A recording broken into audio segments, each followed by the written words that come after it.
Notebook on Cities and Culture's Korea Tour is brought to you by Daniel Murphy, David Hayes, and Polar Inertia Journal, an outlet for artists and researchers documenting the urban condition at polarinertia.com.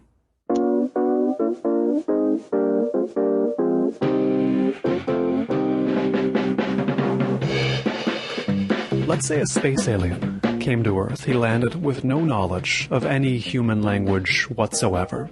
He can study English or he can study Korean. Which language would you say this space alien should study? I think definitely Korean, because Korean has fewer irregularities than the English language. So he should learn Korean Yes. if he wanted to go the easy route. Exactly. And if the alien or the aliens find it difficult to learn the Korean language, they can come visit my website. Exactly. TalkToMeInKorean.com. Exactly. I'm talking today on Notebook on Cities and Culture here in Seoul, Korea, with Hyunwoo Sun. He is the founder of Talk to Me in Korean. It's my favorite Korean learning website. I think it's everybody's favorite. It's both a website and a podcast, but also a series of books and other videos.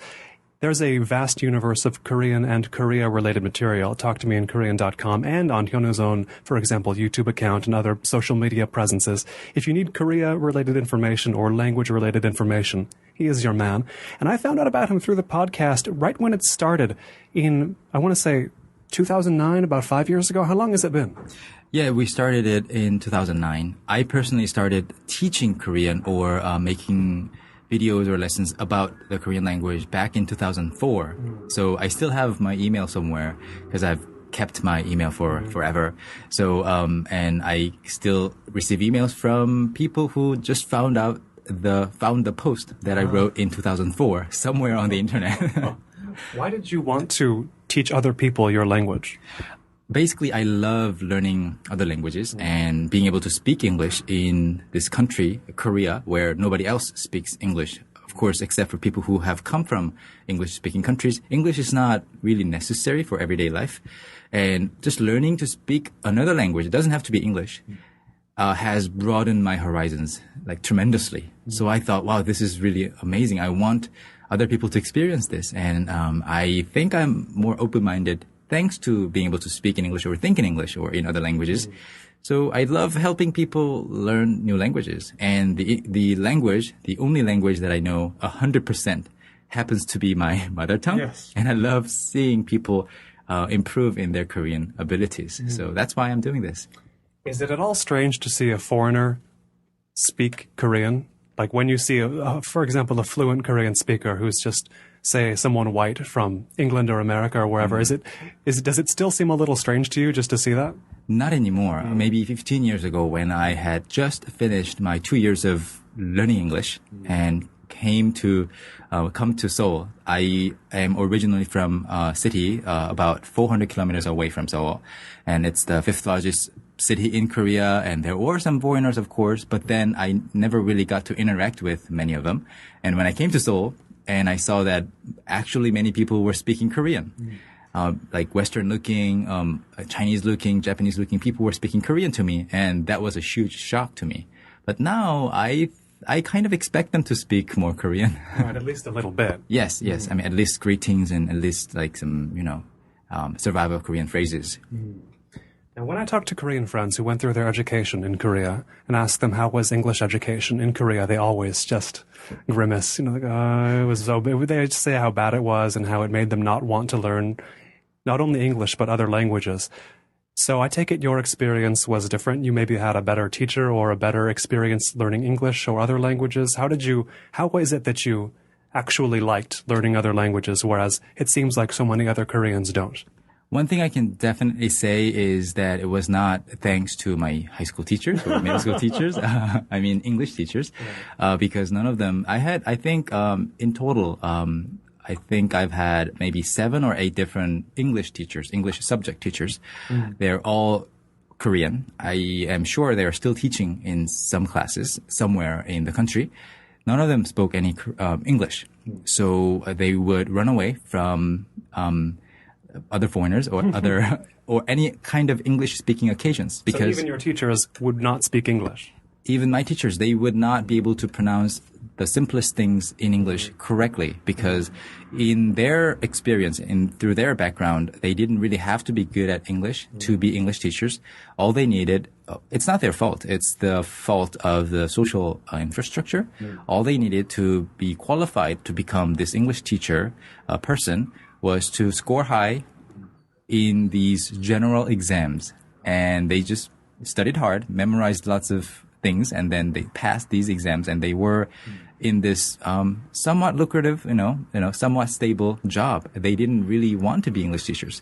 So it's not entirely their fault. Of course, they didn't try to become good teachers. So it's definitely not thanks to them, but I was a big fan of science.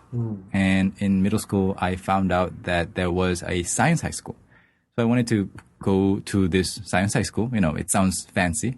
Not a regular high school. Yes, science high school. Science high school, where do you study? I study at the science high school. I wanted to be able to say that, but then I didn't make it because my English scores were too low. They wanted students who were like smart, who would even know English really well. So then I realized, okay, but I've been taking classes from these teachers. Right. So hey, wait a second. I've had all this education in English. How come I can't speak it? Exactly. Right. Exactly. So that's what clicked in my mind. And then I started kind of looking into it, and I realized everything that I had learned about the English language was wrong. Everything. You didn't know anything right. Almost everything. So what's an example of something particularly you now realize is wrong that was very important you learned in middle school or high school or whenever? Right now, when I start learning any new language, the first thing that I work on is the sounds that the language has. So the sounds, understanding the different sounds or what kind of sounds do not exist in my own language or in the languages that I already know is crucial to actually, being familiarized with the new language. But I had got all the sounds wrong.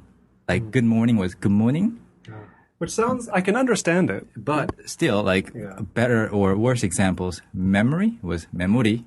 Like all those Konglish, common, yes. Stereotypical Konglish pronunciations. Right. And I could not really talk to anybody like that. I don't remember anything, you can't really talk like that and expect people to understand you. So I started from scratch. Okay, let's look at the sounds and mimic, just like a singer who would mimic other, more famous singers. And I did that for many, many months. How did you stay motivated to do that, even when it seemed like there had to be moments when you thought you weren't improving? How did you keep going forward? I kept looking for methods. Back then, we didn't have... If you have a new method, it's always exciting, right? Exactly. Back then, the only thing that was closest to the internet was Telnet, or yes. Even before Telnet, Gopher. So I looked into Gopher. Gopher was no help. It was just a university library type of thing, and Telnet helped a lot. But there was no rich media, no video or no picture. Yeah, just text, right? So all I could do was actually buy playing cassette tapes and record my voice, and then try to compare my pronunciation with that of a native speaker's pronunciation. And then, I would just analyze. And if I'm tired, once I got tired of that method, I went to this pen pal studio where I was able to buy 2 addresses of one Filipina girl and one American girl. So I started, becoming pen pals with those 2 girls. And then I started sending audio recording tapes to them. So that was a good practice. And I kept looking for, new ways to practice like that. Yeah. With the overall goal of being able to learn English without actually having to move to an English-speaking country, I mean, listeners will probably assume that you've lived or studied in America or England, but you've reached your level of English entirely in Korea, pretty much, right? Exactly, entirely in Korea. Well, of course, I've had the help of books, movies or TV shows and stuff like that, but I've never lived, in a English-speaking country. So I'm trying to, kind of open other people's eyes in this aspect. People think the only reason they do not speak English well enough is because they haven't had the opportunity to go to the States, go to England. Right. You know, they're just waiting for this big opportunity. It's the same with Americans learning other languages. It's like, well, I'd speak Spanish better if I lived in Mexico like a year. It's like, okay, but... Yeah, you can. I mean, I also have personally friends who have lived in the States for 10 years, and their English is not as good as mine. I know people who've lived in the States for 30 years and don't speak English. Yeah, and the reason I find is the amount of thinking they have to do, the amount of the number of sentences they have to produce on their own on a certain day, any certain day, and any given day is limited. So maybe 5 new sentences a day. I was like making 100 new sentences a day on my own, and you know.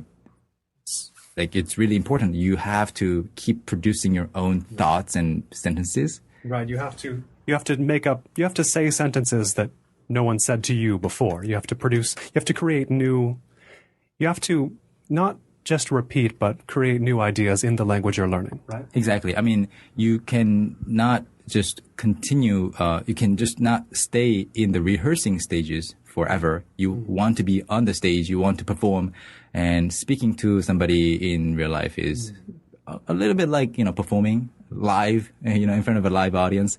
So you have to rehearse, but just reading books is not even rehearsal. It's just, I don't know what it is, but it can teach you new words maybe, or to give you examples of the usage. But I think I remember you mentioning on the podcast you went to England for a couple weeks one time. What was that like to then be speaking English in a place where everybody was speaking English? I was 26 years old when I went to Europe for the first time. The first country in Europe that I visited like 5 countries back then. And the first country was England. And of course, I was really excited. I had high expectations as to how much I could, how well I could communicate with English speakers there. But then I was blown away by the fact that I had so little knowledge of like those little expressions that people say all the time. Like, I would walk into a store and I wanted to buy something, and the store clerk would ask me, "Do you need a bag with that?" And I would go, you know, blank in my mind. Why is this person asking me if I need a bag? You know, I already have a bag. Right. She meant a plastic bag, you know. In Korean, you know, they would ask the same thing. Right. So I thought, okay, so these are the things that I need to learn while I'm here. But other than that, it was just a reaffirming experience that you don't really have to live in that particular country to learn the language. I'm reminded of a time a Korean friend told me about an encounter he had very similar to that one, where he was at a convenience store and the cashier asked, "Do you want cash back?" And he thought, I can make a joke. And really, because he was always a jokey guy in Korea. And so he's like, finally a joke I can make. He said, "No, just a plastic bag." But that's not a pun to us. To an English speaker, bag and back don't sound similar, but to him, they sounded the same. And so it made a funny joke. You know, at what point do you like start understanding jokes and things in foreign languages you learn? That always seems like the ultimate test is when you can laugh at a joke. When does that happen for you?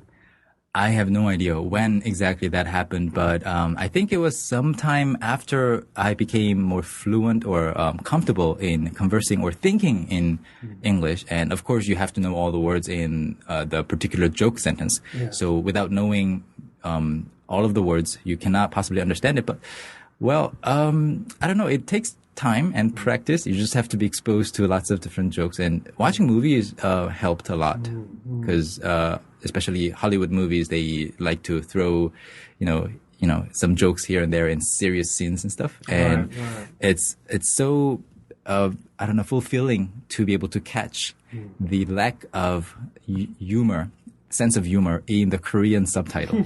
Yes. Like somebody, like for example, for example, I forgot the name of the movie, but in this movie, Jack and the Beans, Jack the Giant Slayer. In the movie, Jack went up the trees to find the princess, right? And then the boy had beans that would grow like tall enough to reach the skies, to the heavens. And then the giants wanted the beans, and then he would not give those beans to them. And one of the giants said he would not spill the beans, right? Yes, he kept shaking him. Where are the beans? Where are the beans? But then Jack would not say anything. And the giant said he would not spill the beans. But the subtitle only said, like, he would not tell us. Literal translation. Just literal translation or just, indirect translation. So I thought, why isn't everybody laughing at this joke? Right. Those are fulfilling moments. It's funny with movie subtitles because now I won't watch a Korean movie with English subtitles because I'm afraid I'll just automatically read the English and not listen to the Korean. I hear the best strategy is to watch a Korean movie with Korean subtitles. And so it's only in Korean even if you want to read what's there. But it's funny because, you catch stuff even though I'm not very advanced in Korean. You can see when things get awkward. Some characters like, how dare you speak to me as if I was a young person, right? It takes too long to spell things out, but it is gratifying to really understand on a level meant for native speakers.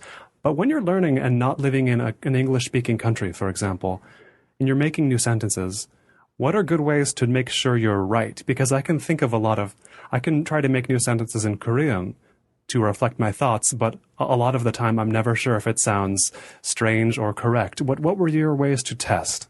Well, of course, right now there are services that you can use to get corrections. Yes, one in particular. Yeah, one in particular is we have a service, How to Korean.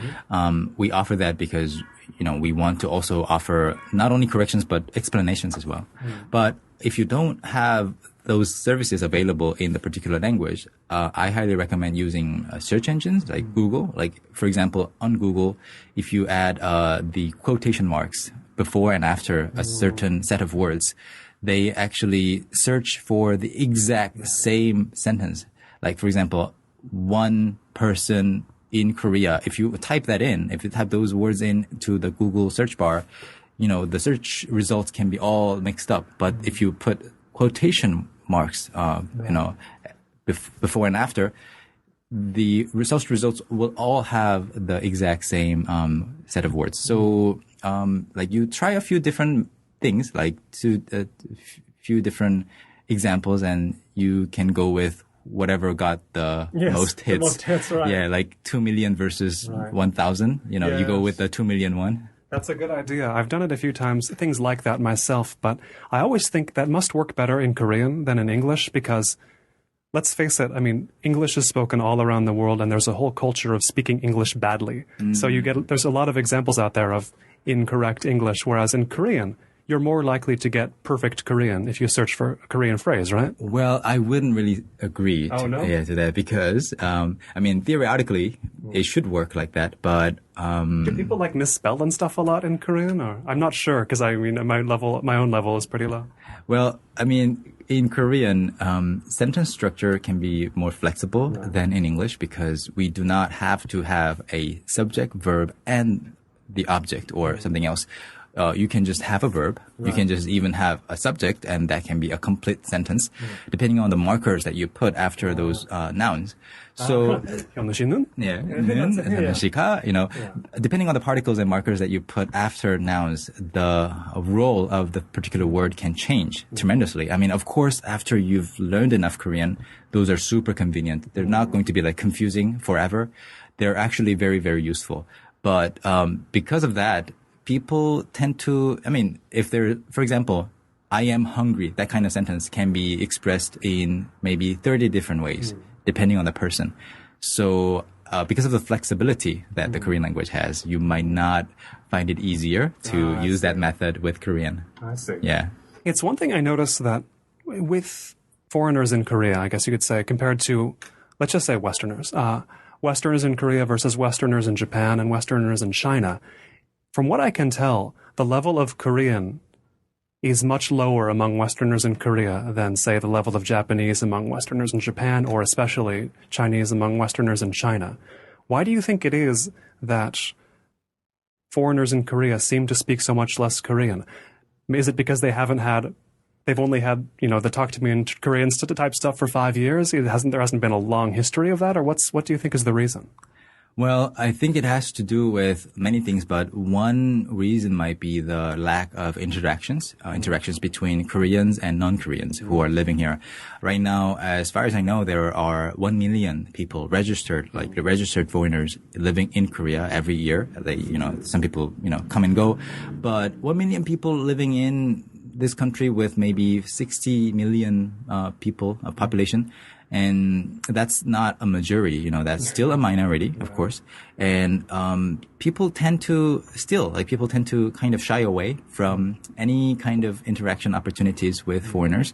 So even if you want to speak better Korean, people are not, of course, as a native speaker of this language, they can be, Korean speakers can be proud to speak Korean to this person from another country. Right.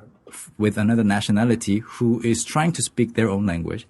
But even when they're completely fluent, of course, comfortable with their language, they don't really speak back to them. They think, oh, they're going to test my English. Oh, they're going to, ask me a question and I'm going to be embarrassed in public in front of all these people watching. And it's very common to see, for example, in the subway or something. I've been to Japan many times and I've been to China many times. And one difference I see is, for example, if there's 10 people in any particular public space, if one person, maybe Western looking, a person like you, for example, is talking to a Korean person, everybody in the room is kind of secretly paying attention to what this person is saying, how well or how badly this person is coping with this English speaking situation, even if you are speaking entirely Korean. So I think this atmosphere contributed to the fact that people haven't had the opportunities, enough opportunities to interact with people, Korean people in Korean. But it's changing. It's changing really, really fast. I've been seeing lots of changes these days. So I'm very optimistic about the whole situation. I have heard from Korean friends in America who've been there a while, who are of course fluent in Korean and fairly fluent in English. They say, it's a common thing they say, that when they speak English, they try to think like an American first, and if they're speaking Korean, they have to think like a Korean again. They first have to think like the nationality and then speak in the language. Do you have the same experience? Well, yes, I think mostly just in English. When I speak in English, I don't have the luxury of time or speed to think back and forth in two languages. I just have to, think and talk at the same time in just one language. So yeah, my personality changes when I speak in English or in Japanese. I tend to kind of blabber a lot more in Japanese because the Japanese language, the sentence endings can be really ambiguous. Right. So I tend to do that a lot more with Japanese because I know that's more natural. But with Korean, I am more sentimental, I think. And in English, I'm more logical. So yeah, I definitely become two different people. Is it a difference that you consciously knew you had to... Is it a difference you consciously knew you had to perform at the very beginning, or did you realize later you had two different personalities, or a different personality in a way for each language? That's definitely not something that I knew would happen, but I just found myself doing that later on after I learned the languages. So yeah, right now, I don't know when it happened, but maybe as I had more and more natural conversations with English speakers, I started thinking in their own, I started mimicking other people's way of thinking too, I guess. What's a good example of the way an English speaker thinks about something that contrasts to the way a Korean speaker would? Like, in what way do they seem especially different to you, how one person thinks and how the other person thinks? Well, maybe this might not be the best example. This might not be the best example of that, but for example, when you meet someone in the morning, you say good morning, and you also ask, how are you? But then in Korean, nobody would ever ask anybody, how are you? Because nobody thinks in days, right? Why should you ever think about how you feel today compared to yesterday? Because it's one life. Right, it's a continuation of your life. Why do you bother to think, how am I today? How am I doing today? So specifically. Yeah. Like, cause today is just a continuation from yesterday. So yeah, those things, like you never even have to. So when people ask me, how are you first? I had a really, really hard time to come up with an answer. Of course, you could say, fine, thank you, and you. But I didn't want to do that. And it was a constant struggle for me. It reminds me of a difference I've noticed, which is something that is still hard for me to understand a bit. But in Korean, when I'm trying to make a sentence, I have to remember it's often about, like something continuous or a process.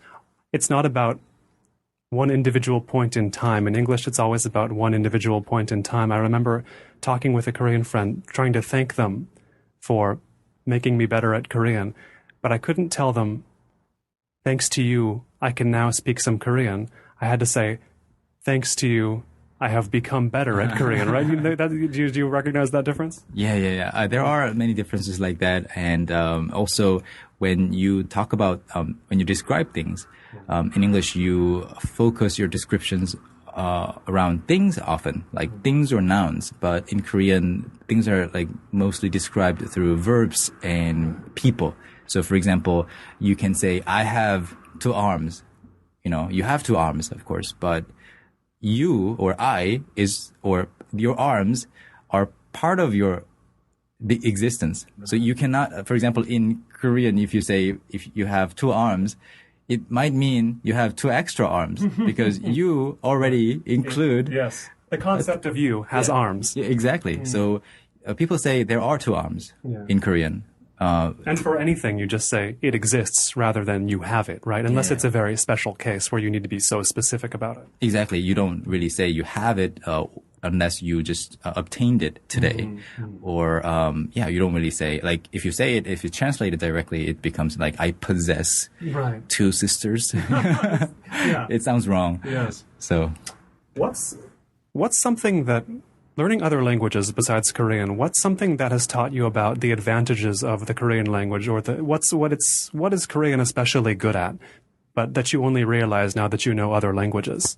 Well, one thing that I can think of right now is the bond that you get out of people, out of talking with people in Korean is stronger. Social element. Exactly. It's much stronger because when you meet someone for the first time and talk maybe for the first 20 minutes, you will still just stay at the formal Korean level, but then you drink with them a little bit, or if you don't drink, maybe eat with them, or just hang out with them, have some coffee, have some tea, or have some, just walks.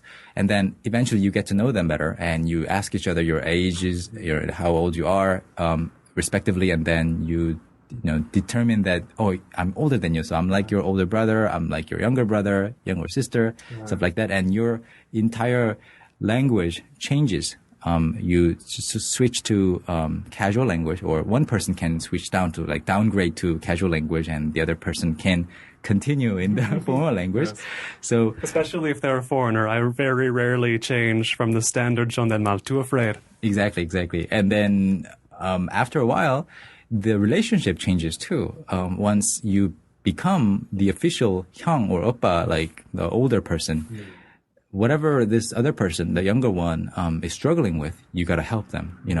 If this person has no money to take a taxi ride home, you pay for the taxi ride. If this person is hungry, you buy them lunch. It's a no-brainer because you are older and you have this bond with this person. It's not like no calculation is needed, and even if you're poor, it doesn't really matter. I've had my older friends, like 선배, we call them, in university, who bought, myself included, who bought my friends in the same year, in the school year, lunch, like different people, for 3 months. He had to work. He had to have 3 part-time jobs to be able to afford that kind of lifestyle, but he loved it. He loved being able to be this older friend who would take care of all these younger, like novices to the college life. So that's one thing that that's one beautiful thing that you can get out of course. Not only just free lunches or anything, but yes.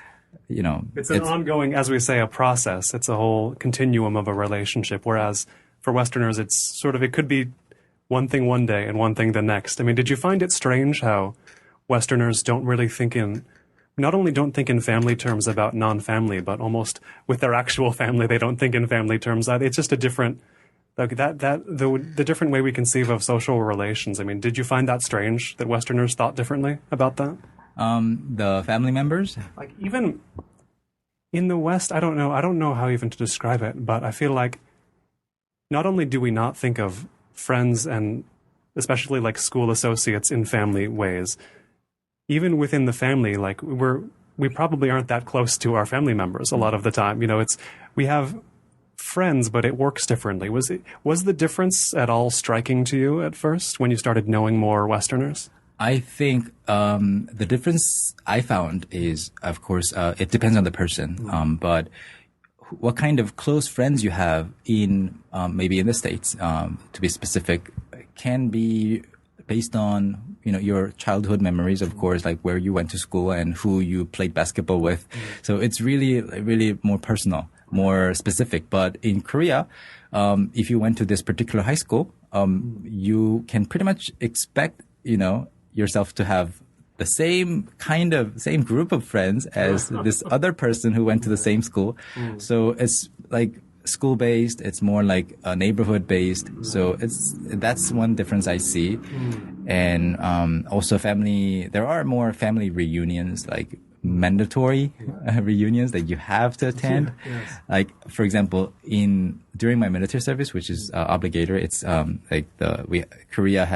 South Korea still has the mandatory conscription for 2 years. And during my 2 years of military service from 2001 and 2003, I had 12 days of vacation for 2 years. Can you imagine? 12 days of vacation over 2 years. But I had to, I was happy to, but I had to attend some family reunions, maybe on 5 of those days. I wanted to hang out with my friends and I wanted to have fun, but I had to spend some of those days because they were that important. But yeah, so there are family reunions and the bond is definitely stronger. Yeah. It made me remember when I first started watching Korean movies, I would see one character run across another who just happened to be their sonbae in school, and they'd be, "Oh, sonbae!" I was like, "Why do they care?" To me, it didn't make any sense. Now I understand it better, of course. But I wonder, thinking back to your own high school days, you grew up in Gwangju. Give me the sense of is the idea that when you get out of school, the goal is to go to Seoul, like where we are now? How does that work? Well, this is actually something sad, of course. Korea experienced a very compressed growth, of course, like economy-wise. And the original source of that growth might have been the competition that people had. And the competition might have been the result, of course. So, in order to succeed in this like fast-growing society and in order to keep up with everybody and not be left behind, parents, of course, had to make sure that their children got really good state-of-the-art education. Yes. And the only way to do it was for the students to pass all these exams because nobody else was going to judge you, evaluate you in any other way. Nobody's going to sit with you for an hour and have an interview like this and really get to know you as a person.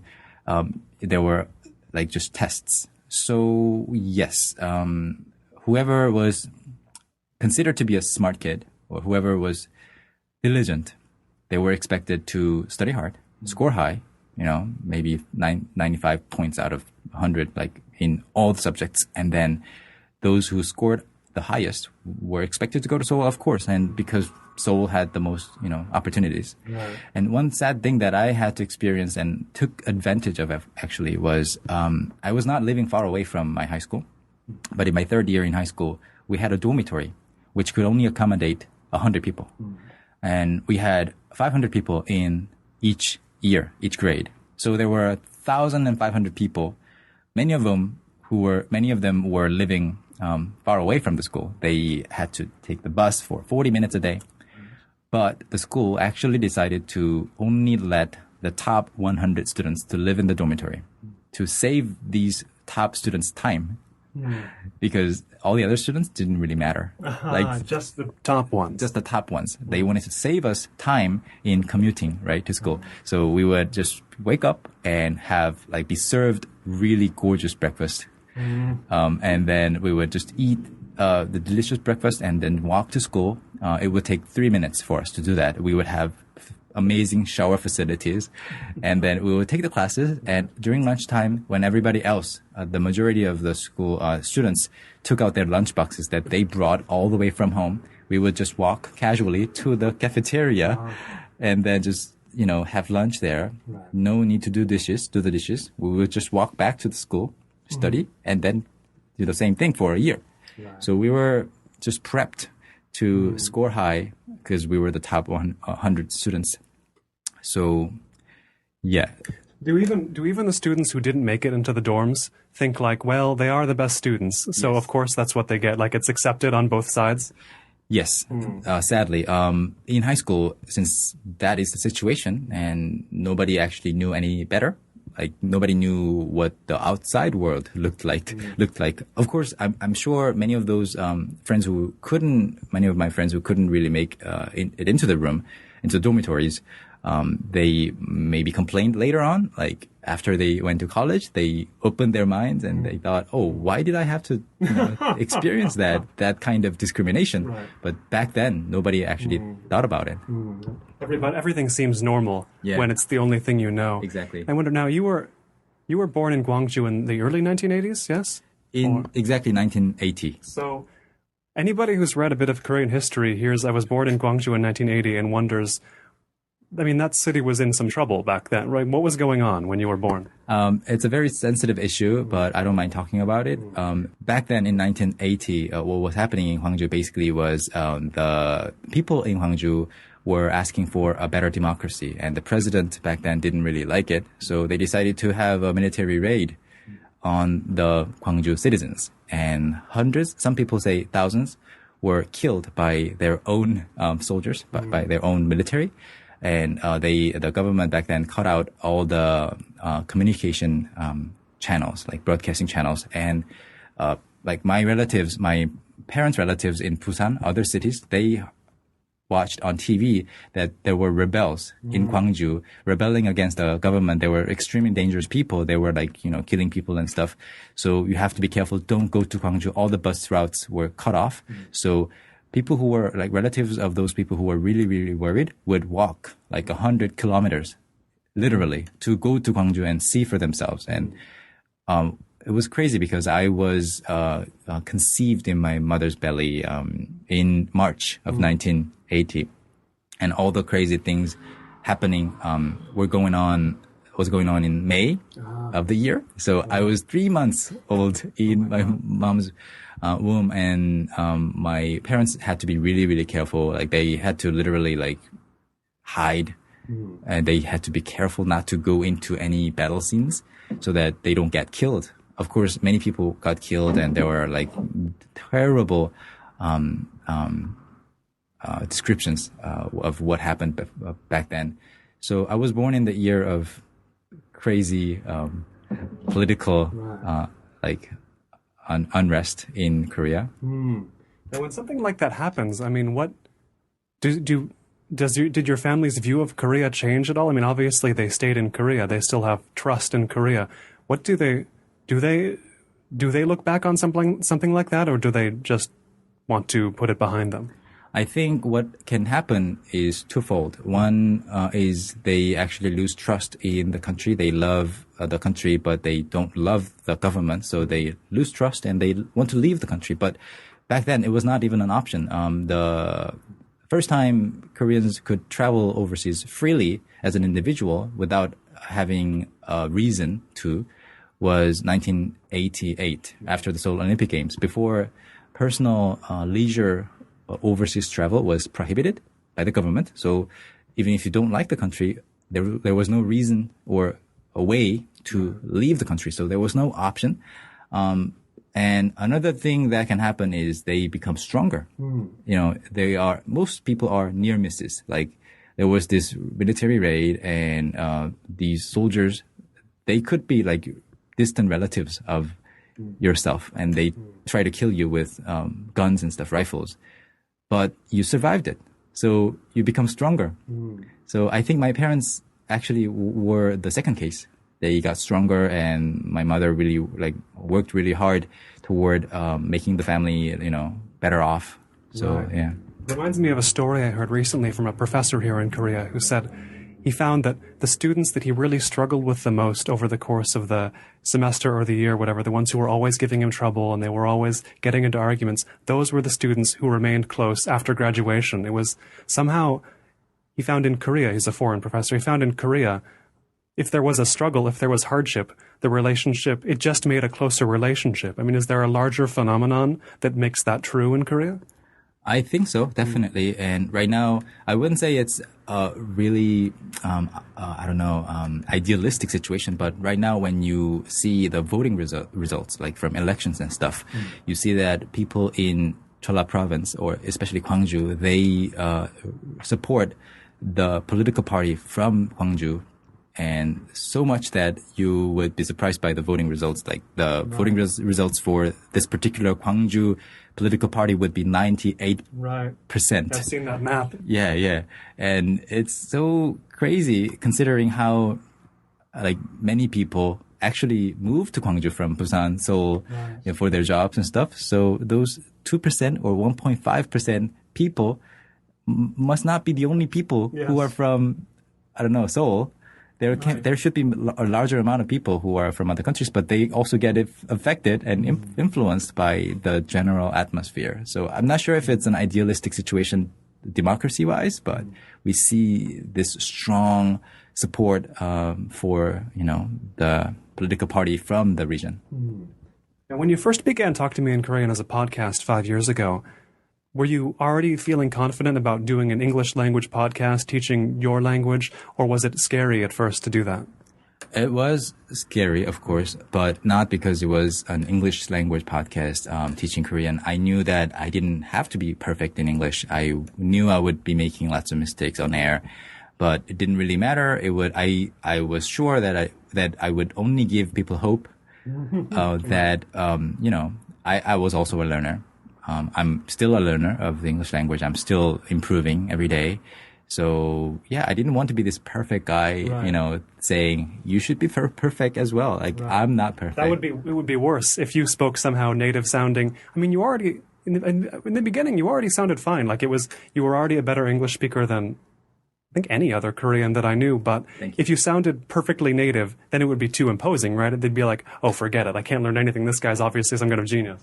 Yeah. So I didn't want people to think like that. And even if I wanted to, there was no way for me to actually have achieved that. Right. So, I didn't worry too much about the English speaking factor of it, but I was, of course, worried about the methodology. Like, am I actually helping people with this methodology, or should I just forget about this and have make a classroom of sorts? And there are some places, some schools in Korea that have a YouTube channel, and they teach a little bit, tease a little bit, and then what they do is come to our school if you want to learn properly. Right. So should I do that?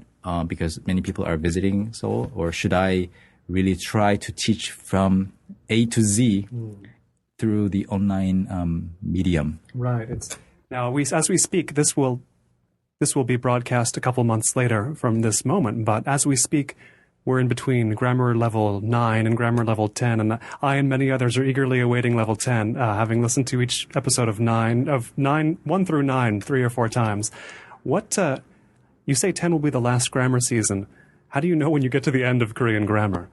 Well, you can never say this is the end. Yeah. I mean, with any language, because, any scholar can devote their entire lifetime to just defining what is Korean grammar, and then there can be new things. So, it's just an arbitrary, deadline or finish line. And then after that, we will of course, keep adding stuff. I don't want to focus too much on grammar forever. So level 10 is the end of our grammar curriculum structure.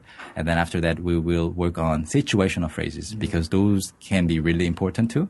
So just building off of our grammar lessons, we can go into taxi conversation. There can be like 5 different lessons just on the topic of taxi conversation, because taxi drivers can strike up a conversation with you. They can maybe have a detour.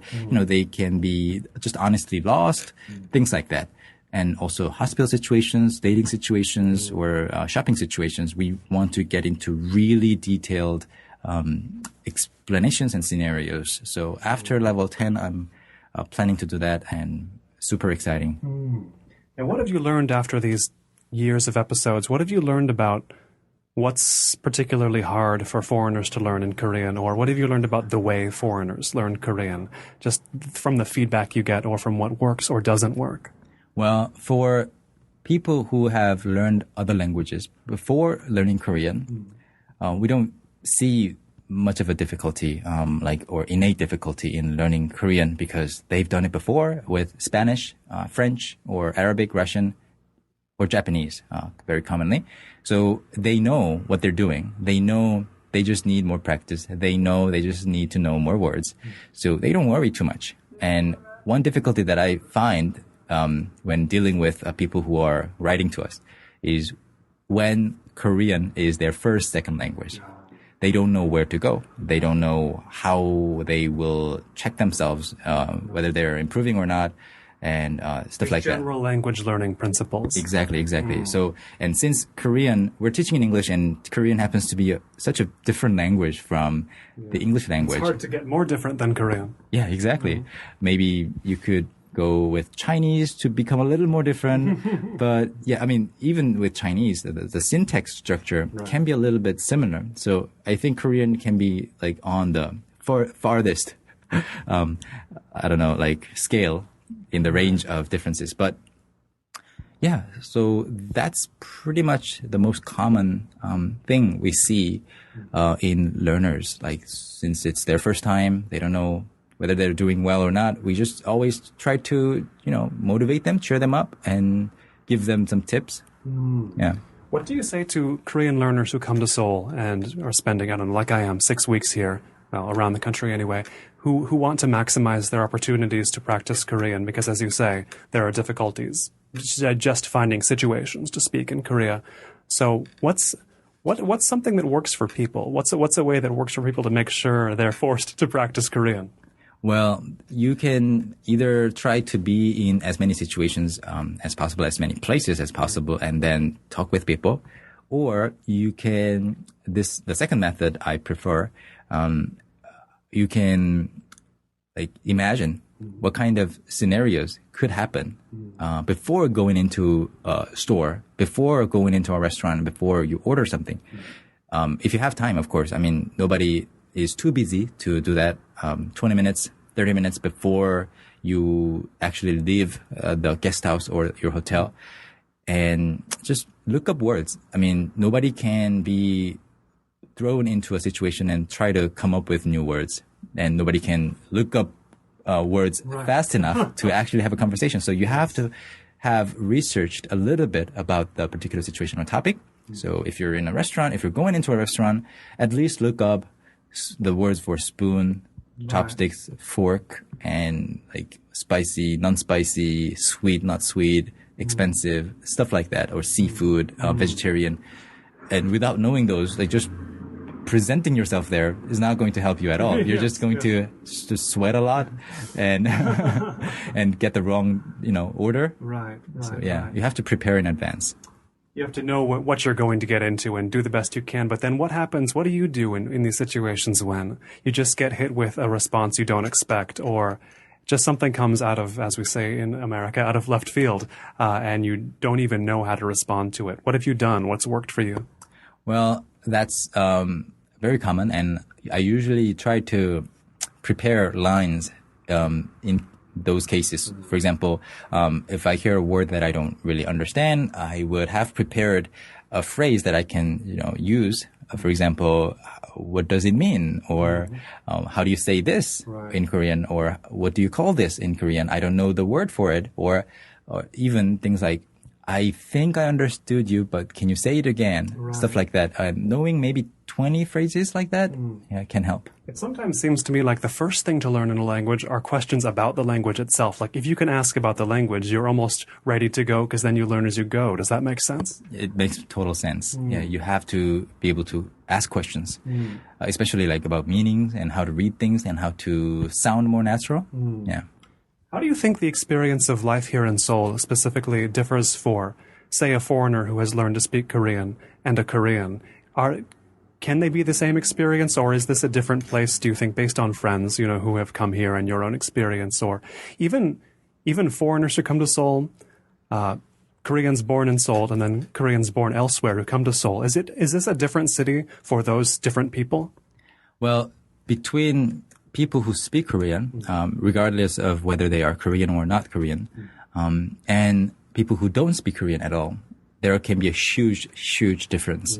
But between Koreans who are born here, native Korean speakers, and non-Koreans who speak Korean, like you said, there can be minimal differences only. And it really depends on what kind of point of views this person has, of course. Like even as a native Korean person living here, a university student can have just this much information on how to live a life, But then somebody in his or her 40s who have traveled the world might be able to enjoy this city a little more.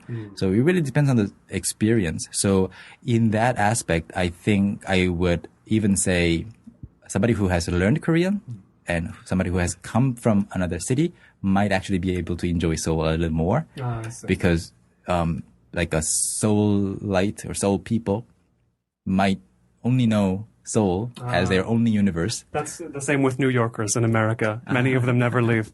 Yeah. I know what's convenient in Seoul because I've also experienced not having those amenities in other cities. Yeah. But my friends who were born in Seoul, they don't even know that these services didn't even exist before. What's good about Seoul? I mean, I could name examples based on the differences between America and Korea, but what's, to you, like really convenient or nice about Seoul? The reason that I'm deciding to stay in Seoul for a really, really long time, this year marks the first year in my lifetime that I've spent more time in Seoul than in my hometown. Like I've spent half and half in 17 years and 17 years in those two cities. But I choose to stay in Seoul, even though the air pollution is a little, becoming a little bad sometimes, and even though there are too many people sometimes. But the reason I'm staying here is all the cultural activities are happening here. And if somebody from, any country is coming to Korea on a tour, they're coming to Seoul. And if I'm a break dancer myself, as a hobby, as an amateur, if a break dance competition is happening, an exciting one, it's going to be in Seoul. Right. And if my friends from other countries, Yemen, Egypt, Russia, or the States, or France, or Australia, New Zealand, if they're coming to Korea, they're coming to Seoul. Right. So I want to be, right now, as I'm still young, in my 30s, I want to be at a place where things are happening rather than, a little far away. Right. You're in the pathway that everything comes through. Yeah. So everything's happening, and Seoul also has a lot of nature.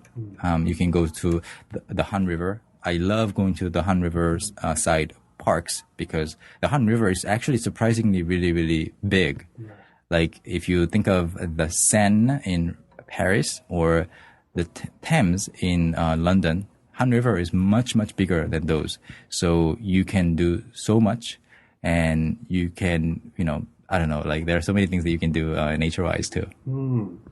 Now, what end up being some of your favorite cities to travel in of the countries when you're going to a country whose language you study? What are some of your favorite cities to go to, or what have been some of your favorites when you are out there in the world practicing languages that you have studied? Well, there are cities that I've visited that I really, really like, and I would love to live there for a bit. For example, London, Paris, and I know it's funny, but that's because those cities are similar to Seoul. When people travel, I believe that they don't want to, and some people do, but they don't want to actually give up their lifestyle. They want to experience the same lifestyle in a different setting. Yeah. Nobody wants to give up on air conditioning. Nobody wants to give up on elevators. Nobody wants to give up on internet. They want to experience the same things, have the same privileges in a different setting, hearing different languages. Right.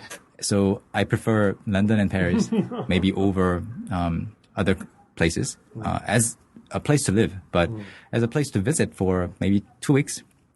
I loved just swimming around in the Maldives for a week, but I could definitely not live there for a year. Right, there's a difference, visiting places and living places.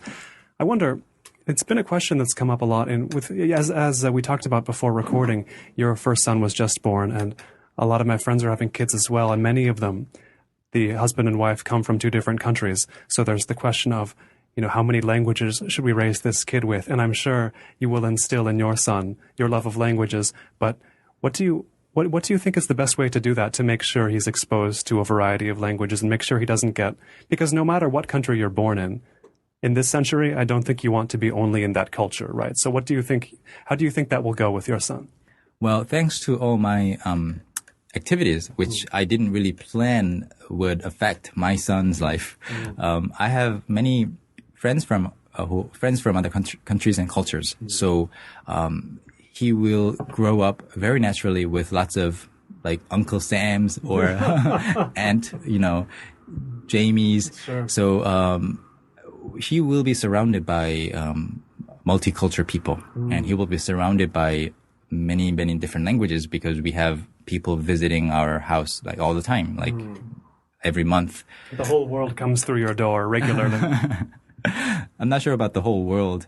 Much of the world. Yeah, like a lot of the world. And I also plan on speaking a lot of English to him once he's only 3 weeks old now at the time of this recording. And once he starts showing some reasonable reactions to what we say, we'll start speaking more English. And I know he could actually go through the same experience as mine, just learning the language. But I thought it would be a nice present to give him, to be able to, make him just bilingual from birth. Right. It's certainly an advantage. And do you think that that's a representative at all of the next generation in Korea? Because people talk so much about the generation gaps in Korea. Grandparents' generation is so different from parents' generation, is so different from your generation. I mean, do you see ahead that this is going to be an equal-sized difference in the generations? Like they're going to be that much more worldly or that much more, I don't know, how would you describe it? Well, I think Korea is changing in a way that nobody can clearly see the future. But one thing that I definitely see happening right now is this might be a little bit of a distant comparison, but 5 years ago, you could never see many buskers outside in Hongdae or in parks. But now you see them everywhere. Even on a rainy day, you see high school kids playing drums outside and they're just singing. They're not shy. They're not embarrassed. And people are filming them. Not because they want to report them to the police, but because they enjoy the show. Right. And they're fans of these young boys and girls and older people. And that kind of exploded really like over the course of maybe 5 years. And I think the same thing is happening with the English language. Like I said earlier, people kind of refrain from speaking English or any language in public, but they have the talent, like dormant inside them. The buskers, street performers, performing talents were dormant before, but one person started, another person started, these audition shows started, and then people were like, I don't care what people think of me. I'm going to get out there and just scream and sing. And the same thing will happen, I'm sure, within 5 to 10 years. And all of a sudden you will see that everybody will be speaking English. Not all the buskers are good, so not all the Korean English speakers will be excellent, but they all speak English. The difference is the willingness. They will be willing then. Exactly. And once we reach the tipping point, I'm sure the whole nation will be speaking English because we've had pretty much the most amount of English education in the Asian countries, among the Asian countries. So I'm sure that will happen. And when my son is like maybe 10 years old or 20 years old, Korea will be a very multilingual, multicultural society. So I'm sure my parents, who are now in their 60s, will have a struggle. Yes, indeed. That's how it happens. Yeah. Finally, what language has been the hardest for you to learn? German. Not because German is innately different or difficult for me to learn, but because there's no reason for me to learn it. Then why choose it? I mean, I was interested. I mean, I am interested. I would love to see myself become really, really fluent in German. I think it's cool to be fluent in German.